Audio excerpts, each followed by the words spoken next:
Greetings, YouTubians, and welcome back to Wayne Sharp World, where today we are taking a look at a brand new Kizer, one of my favorite new Kizers of the year. This is not a new version. This is not an upgrade. This is a brand new design, fresh out of the manufacturing facility.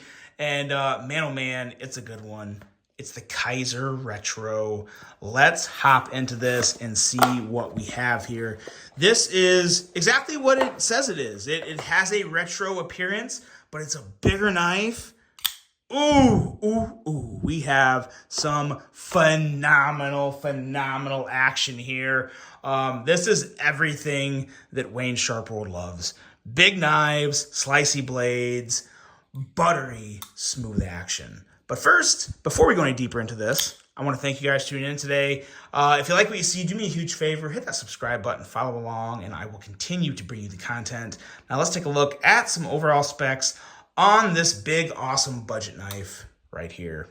We have an overall length of 7.74 inches, a blade length of 3.54 inches, and a blade thickness at a rather beefy 140 thousandths. Blade material of Nitro V with a drop point style blade, a flat grind, a handle length of 4.2 inches, and a handle thickness at about 480 thousandths. Handle material here is G10 with a liner lock for the locking mechanism. User of a left or right hand tip up carry. Weight coming in at 4.52 ounces. Designed by Johan Jordan. And if you guys don't know him, he has come out with some pretty nice designs lately. Another one that you can really kind of relate to is the Artisan Cutlery Clio here. Really good stuff. You see those similar maker marks. So some really good stuff to come from Johan recently. We have a price of $74.95. So $75 for this. This really does remind me, in terms of action, of the Kizer Towser K. But in terms of a fidget factor, it's a whole other universe of fidget goodness. We'll talk more about that here in a second. But let's take a look at some size comparisons here and just kind of relate to just how big of a knife this is. This is a big knife. What would be some good comparisons? Here is the Kizer Militaw, which is going to be a little shorter, and we all know the Militaw is a good size knife. Here is the CGRB Prado, another one of my favorite budget knives. A little long, a little shorter than the Prado. The Prado is a big knife. This is also a big knife, just not as big as the Prado. Let's bring out another Kizer here. Here is the Escort, which is another one that I think everyone is pretty familiar with. A little bigger than the Escort as well. So there you go. There's your size comparisons. Now let's dig into this knife and talk about just how awesome it is. Because it really is. It is actually, in a lot of ways, very much like the Militaw. Same size, got the front flipper, has more deployment options because you have a fuller, you have the thumb studs, you have the front flipper, as opposed to the Militaw where you just have the blade cut out in the front flipper. So more deployment options, a lot of good stuff. Let's start with the blade here. It is a beautifully slicey blade, about 17 and a half. Almost 18 thousandths behind the edge here. It is good old Nitro V from Kizer. They seem to be doing a pretty good job with Nitro V. I would still like to see that 154 cm, but the Nitro V holds up pretty darn well. It has a really good, it is more of a retro look. This is a rather traditional drop point blade. Got that little swedge up top. Does have more jimping than other knives. Really do love the jimping here if you want to reach up and kind of do the draw cut. You got that up there. You have plenty of jimping up here where the thumb would normally land. You have a couple different grip positions here. So this is really a versatile knife in a lot of ways, whether you want to deploy it a certain way or hold it a certain way.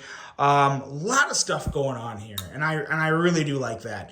The handle is also, I think, a very, I don't want to say neutral because it's much more than just a rectangle, but I think it's going to work well for a lot of hands too. Small hands and big hands alike, I think will really like this handle.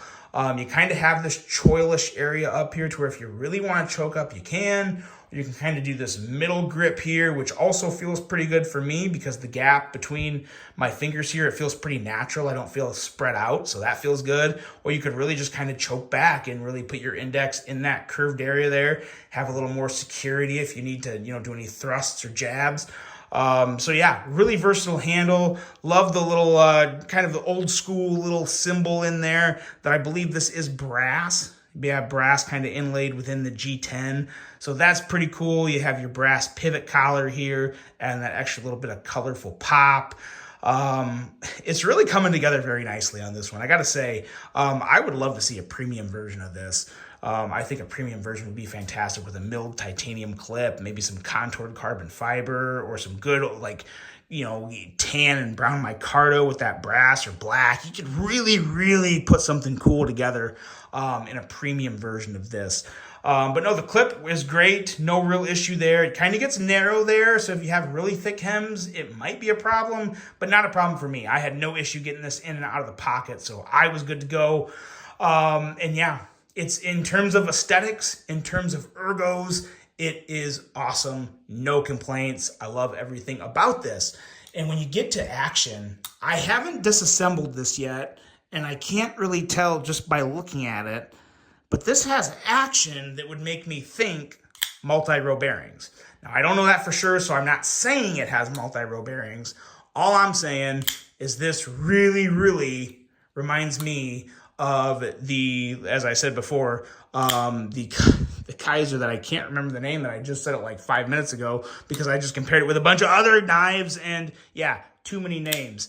But yes, very, very buttery smooth action, fall shut action, really, really good stuff in the action department. Somewhat of a finger guillotine, you got to be careful, but it's a really fun knife to fidget with. The front flipper is super, super smooth.